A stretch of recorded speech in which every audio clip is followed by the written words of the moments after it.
I think I'm going to come back down to this idea that one of my key strengths from the StrengthsFinder book is input. And I think second probably is connectivity. Maybe third is positivity, and then there's achiever and activator somewhere in there as well.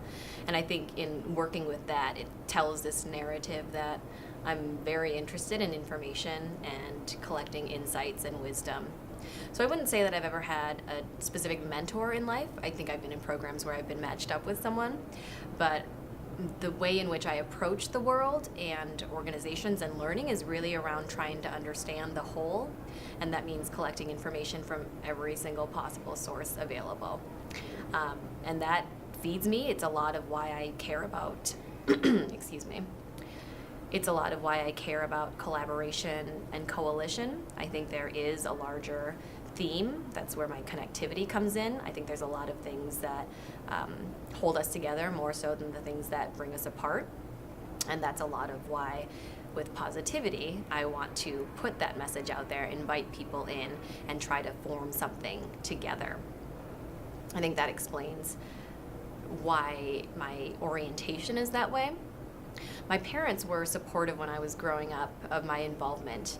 They didn't quite understand it. They were immigrants to this country, had received a third grade level education and a sixth grade level education where they'd come from. So knew that education, particularly in this country, was incredibly important for myself and my siblings, and promoted that. And I did just fine in school. And so they were happy to receive good reports from teachers and report cards and that kind of thing. But they didn't quite understand my involvement in school activities and in community activities. It was pretty befuddling to them, mostly because they'd come from a country that was war-torn, where they hadn't seen people participate in civic life like this. So it was something fairly foreign to them. So they didn't quite know how to support it other than to pay admission when there were conferences, or to approve that I could travel with, some supportive adult to a conference where I could speak or participate as a trainer, etc.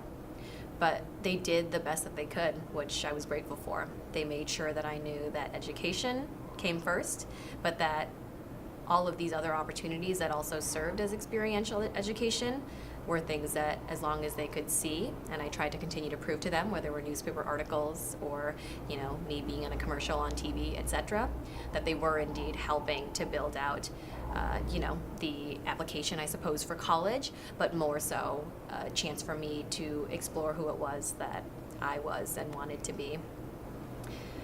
I struggled for a while with them not quite understanding that world, and felt it was very foreign from who my family was and what activities we did together.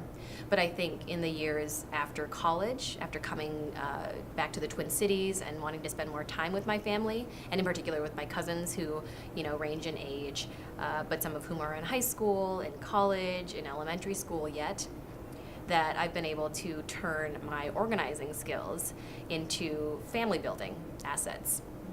So over the years, I think I started off with telling everyone I wasn't going to give Christmas presents anymore, but instead offer everyone a Christmas memory.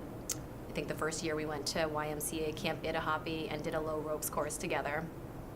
And for a family that's not much about touchy-feely, that was really a challenge. And yet people enjoyed themselves, and we laugh about it to this day.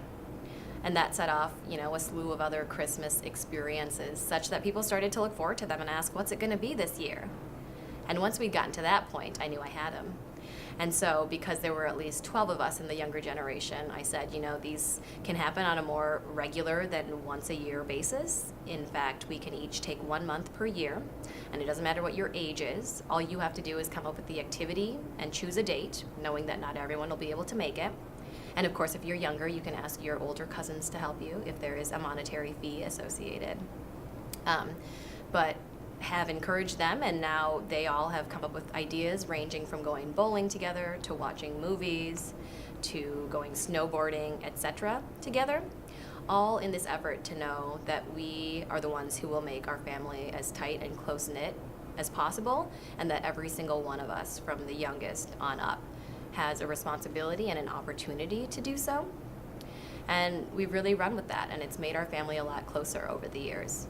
And I was delighted to know that, these two worlds of mine, family and this public life, didn't have to be separated from each other. That in fact, those same skills and things that I practiced out in the community could be things that would help to bring our family together and would tighten our bonds so that others would be able to use those same sorts of practices too and hopefully begin to apply them in their own lives.